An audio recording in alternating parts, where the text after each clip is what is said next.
empezando la semana laboral luego de un reparador feriado. Amigos, bienvenidos a todos quienes se unen a nuestra señal para informarse. Buenos días, Robert. Y así de rápido, Meche, estamos en el 5 de noviembre, así que esta semana que está bien cortita, hay que ponerle toda la buena actitud necesaria para que lo que usted vaya a accionar sea realmente positivo. Por supuesto que sí, siempre estamos junto a ustedes, muy cercanos, para informarles. Recuerde que tiene otras plataformas activas, por ejemplo, el www.tvc.com.es. Si es que sale de su hogar, por favor, sintonízanos por allá también. Tome precauciones, va a llover más adelante, así que el clima en la ciudad también está complicado. El presidente de la República, Daniel Noboa, envió a la Asamblea Nacional la proforma presupuestaria para el 2026. Misma, Robert y amigos, que alcanza la cifra de 46.255 millones de dólares. Esto los sectores de seguridad, salud y educación concentran la mayor cantidad de recursos, mientras que el déficit continúa al alza y este mes supera más de 400 millones. El gobierno nacional remitió a la Asamblea la proforma presupuestaria del Estado correspondiente al 2026. La planificación económica trazada por el Ejecutivo prevé un incremento del 13% con respecto al 2025.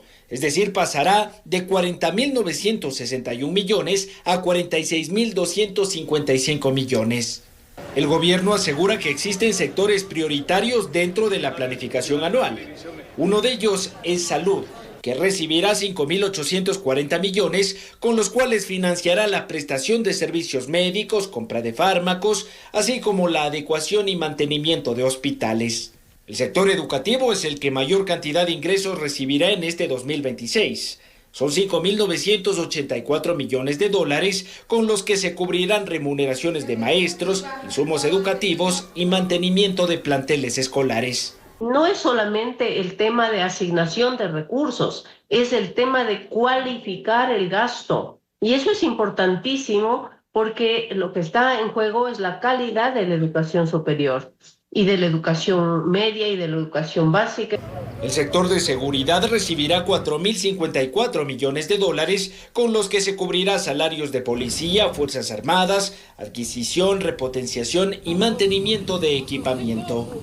El déficit fiscal presupuestado para el 2026 alcanza los 5.414 millones de dólares, mientras que la tasa de inflación bordea el 3.2%. Ahora se propone que se financien los gastos permanentes con ingresos no permanentes, es decir, con aquellos que no están seguros. A esto se suma una baja de $9 en el precio del barril de petróleo, cuya producción en el 2026 decaerá a los 453.424 barriles de crudo diarios. La planificación del gobierno ha sido defendida por el oficialismo en la Asamblea, que asegura haber reducido el déficit presupuestario. No, es importante saber que inclusive el déficit en el Ecuador, a pesar de que tuvimos 30 días de paro focalizado, no fue como se esperaba. Informó Álvaro Terán. Gracias por acompañarnos. Un minuto en la mañana, a las 7:15, el ministro John Reinberg estará acá conversando con Valeria Mena. Estaremos hablando un poco de la política de nuestro país. Las organizaciones políticas sociales, calificadas ya por el Consejo Nacional Electoral, iniciaron la campaña política previa a la consulta popular y referéndum constitucional del próximo 16 de noviembre. Álvaro Terán nos cuenta algo de los detalles. Este sábado 1 de noviembre arrancó la campaña política de cara a la consulta popular y referéndum constitucional del próximo 16 de noviembre. ¡Todos sí! ¡Todos sí! ¡No, no, no! ¡No! El partido oficialista de Acción Democrática Nacional, sin la compañía del presidente Daniel Noboa, realizó el lanzamiento de la campaña en la ciudad de Quito. Allí los asambleístas de la provincia de Pichincha lideraron una marcha que recorrió la avenida Naciones Unidas en el norte de la ciudad, promocionando la opción del sí. Necesitamos que los ciudadanos conozcan la importancia de una nueva constituyente, de por qué unas bases extranjeras en el país, por qué la reducción del presupuesto a los partidos políticos y también el número de asambleístas. Lo que vamos a hacer es a visitar y motivar a todos los líderes y ciudadanos en general. Durante la jornada, el bloque de gobierno enfatizó en la necesidad de convocar a una nueva asamblea constituyente en Ecuador. Esta interrogante, reconocen los partidarios de Noboa, es la pregunta del millón. Luego viene la pregunta del millón. La pregunta que si queremos o no queremos tener una nueva constitución. Estamos cansados de la constitución actual que tenemos, que es garantista de los delincuentes, no de los ciudadanos. Le decimos sí a la educación, le decimos sí a la seguridad. Lejos del hipercentro de Quito, en el centro histórico de la ciudad, la coalición de organizaciones que promueven el no lanzó su campaña política, con la cual se rechaza la totalidad de las preguntas impulsadas por Noboa. Se juega el futuro de la patria, el futuro del Ecuador. Estamos llegando puerta a puerta para decirle no a Noboa y derrotarle este 16 de noviembre. Las organizaciones sociales que participaron del evento también creen que la convocatoria a una asamblea constituyente es la pregunta central de la próxima elección. Líderes sindicales y gremiales aseguran que el gobierno estaría buscando anular conquistas sociales labradas durante décadas. En la campaña anterior dijo que no iba a topar el IES y sin embargo ahora quiere sacar el tema de salud. La campaña política, según lo estableció el Consejo Nacional Electoral, se extenderá hasta el próximo 13 de noviembre, informó Álvaro Terán. Y este miércoles el Consejo Nacional Electoral inicia la distribución del material a escala nacional con las provincias amazónicas. Las autoridades del máximo organismo electoral supervisaron la elaboración de los kits, esto para constatar que no existan inconvenientes. Bajo estrictas medidas de seguridad, la empresa integradora Moncar avanza en la conformación de los kits electorales. En nuestras instalaciones contamos con 70 personas operativas en el personal de Moncar, 12 funcionarios administrativos, 20 miembros de las Fuerzas Armadas en la seguridad, 5 miembros de Fuerza de Seguridad Privada, circuito cerrado de televisión que consta de 22 cámaras internas, 16 cámaras externas. Hasta el lugar en Pifo, ubicado en el nororiente de Quito, llegaron autoridades del Consejo Nacional Electoral CNE para verificar que no exista ninguna irregularidad. Todo el material sale con sellos de seguridad y además en los camiones que son trasladados por las Fuerzas Armadas, estos camiones tienen un rastreo satelital que les van dando tiempos desde que salen desde este punto hasta que llegan a las bodegas del Consejo Nacional Electoral en las diferentes delegaciones, tienen tiempos cronometrados. Tanto es así que incluso los conductores y los acompañantes de las Fuerzas Armadas que son parte del transporte tienen hasta los minutos contados para parar, tomarse un refresco para el almuerzo. Esta semana arranca oficialmente la distribución del material electoral a nivel nacional. Los 661 paquetes del voto en el exterior ya fueron despachados al 100% y el envío en territorio nacional iniciará el 5 de noviembre.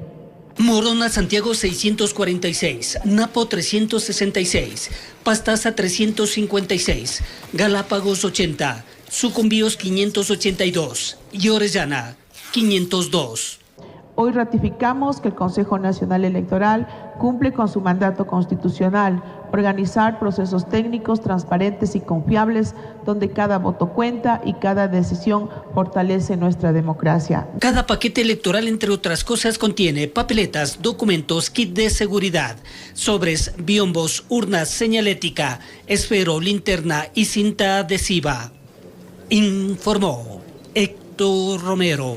Puede contarles que el CNE, el CONADIS y la Federación de Transporte Terrestre Pichincha firmaron un convenio de cooperación interinstitucional destinado a implementar el servicio.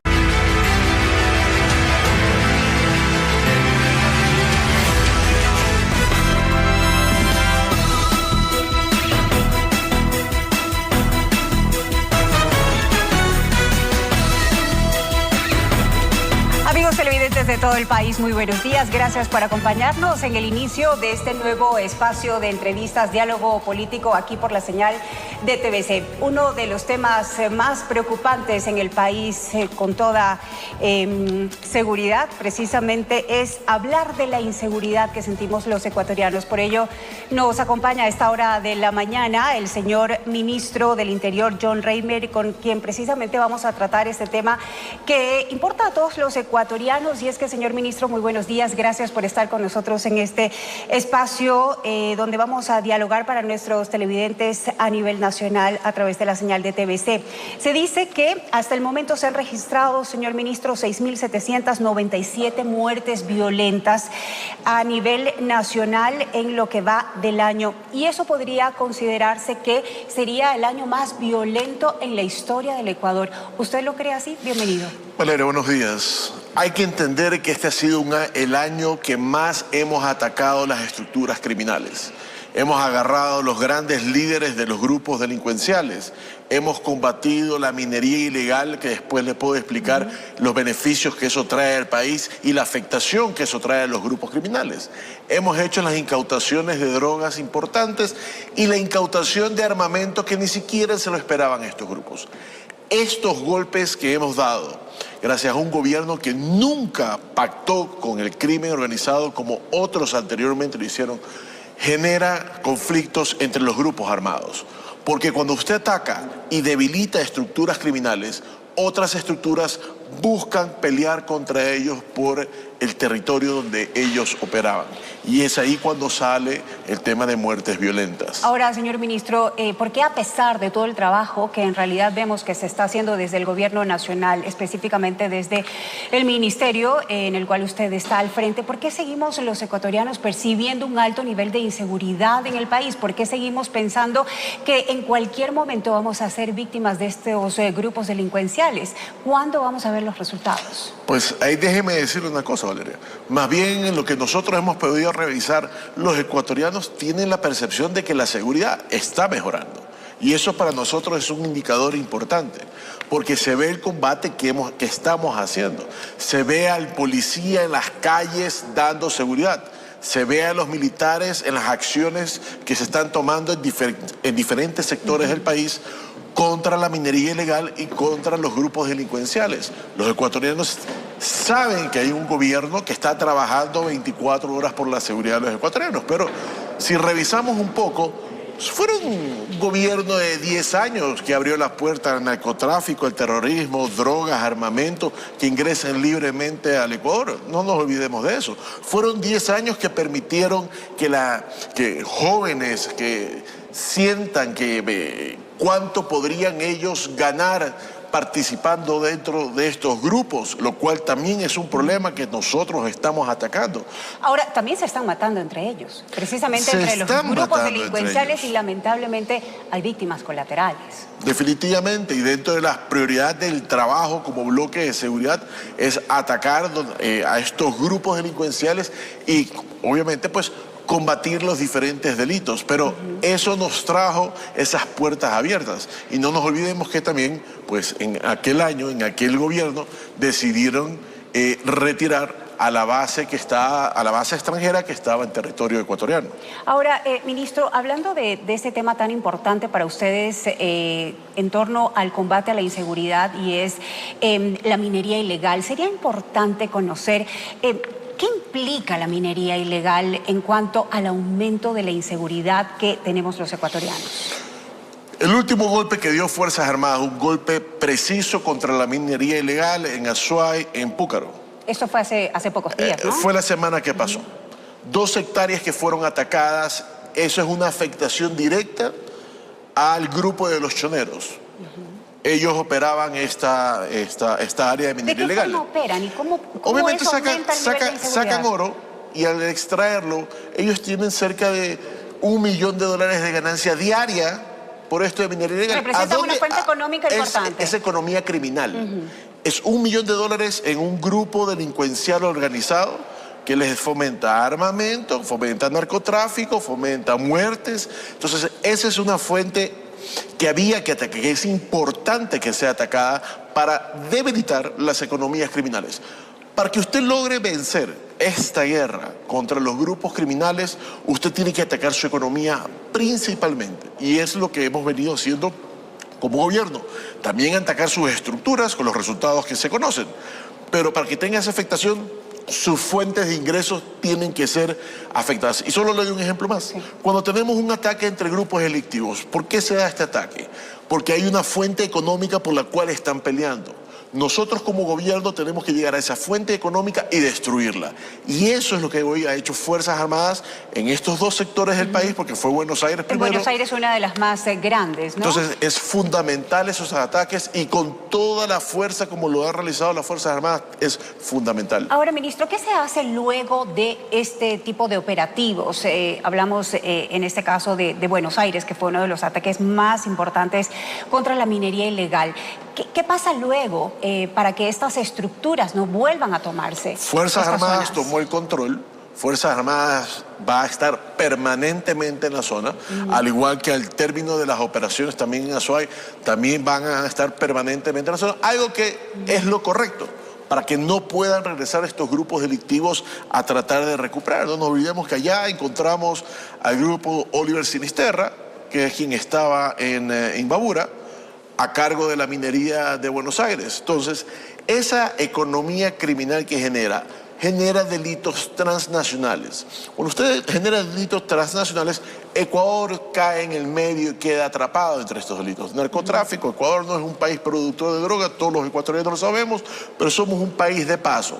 ¿Hemos atacado el narcotráfico? Sí.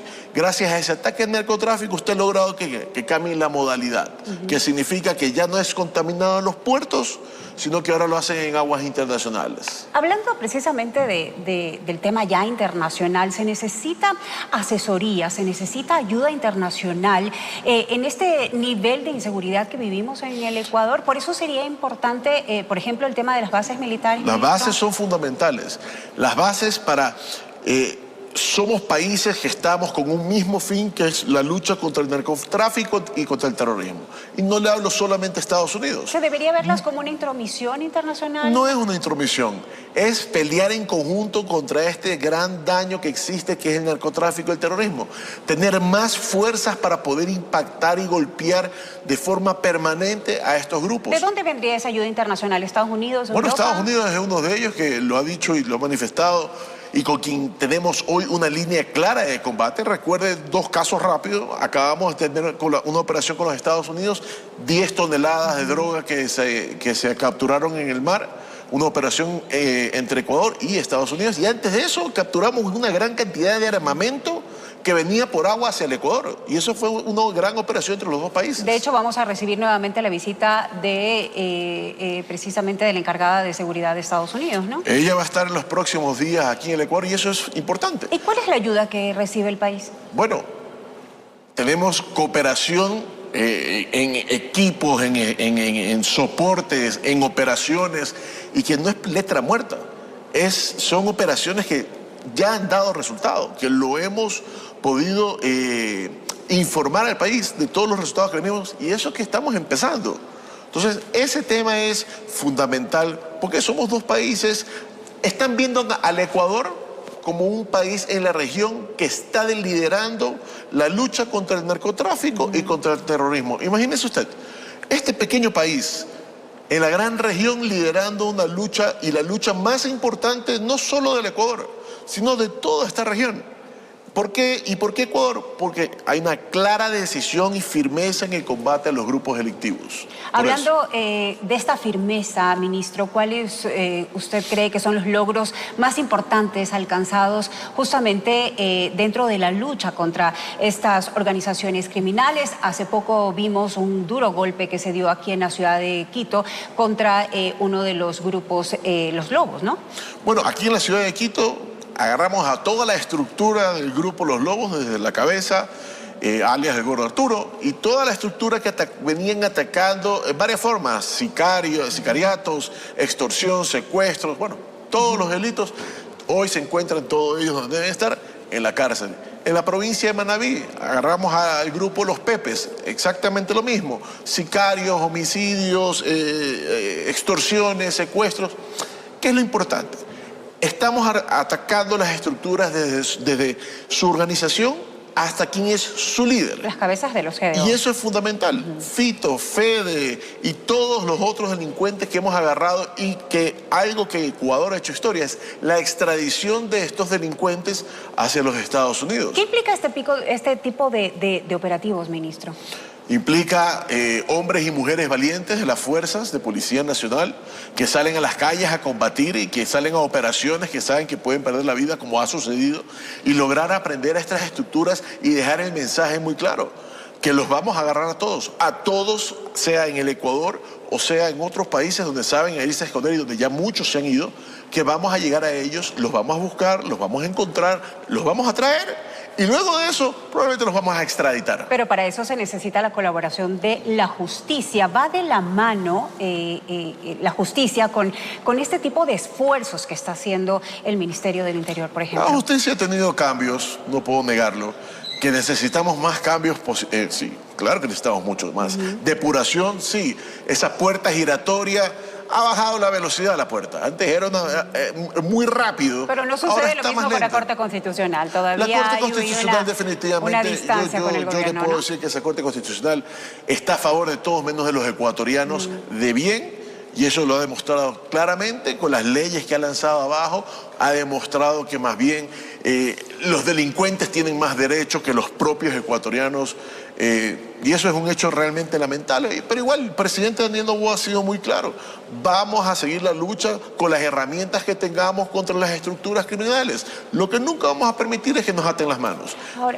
Ahora importante también hablar de la justicia, ministro. ¿De qué forma los ecuatorianos podemos encontrar una posible solución o por lo menos una ayuda dentro de la consulta popular?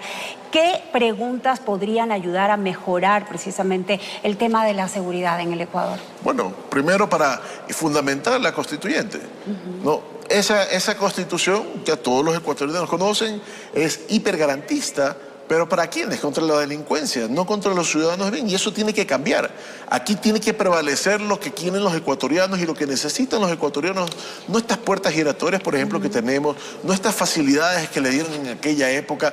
Lo he dicho y lo puse un ejemplo. Tenga usted en cuenta que si usted es un peligroso delincuente y yo abro una investigación contra usted, la ley me obliga a ir donde usted decirle, Valeria, toma este documento, le notifico que usted está bajo investigación por homicidio.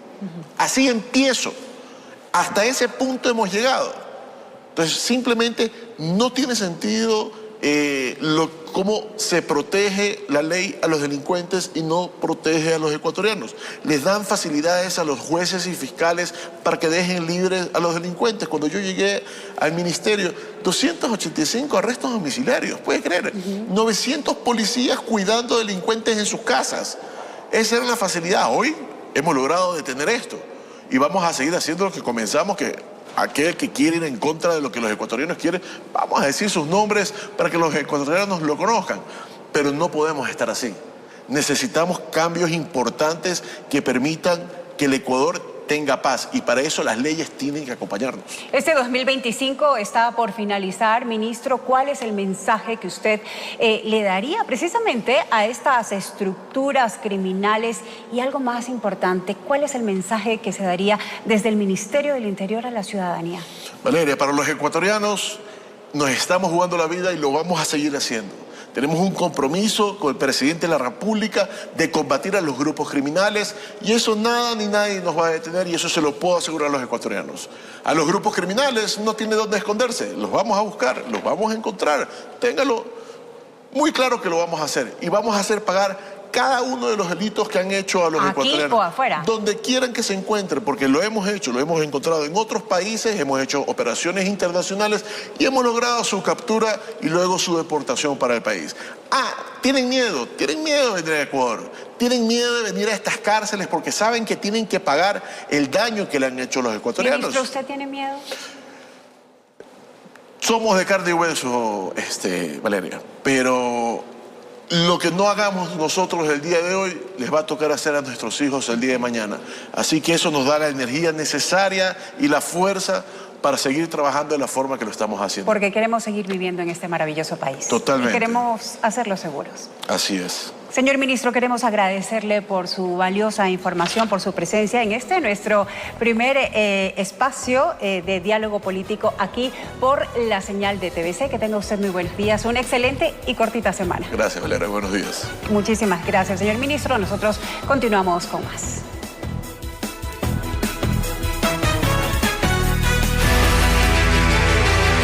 Del sector público. Lo que están proponiendo es que el gasto permanente se financie con ingresos que no son permanentes. ¿Cuáles son los ingresos que no son permanentes? Por ejemplo, la venta de una empresa pública, por ejemplo, la venta de un activo petrolero o la deuda. Entonces, la propuesta en estricto rigor lo que dice es: yo vendo una empresa pública y con eso pago sueldos, o yo tomo un crédito y pago salarios de la burocracia, de los médicos, de los profesores.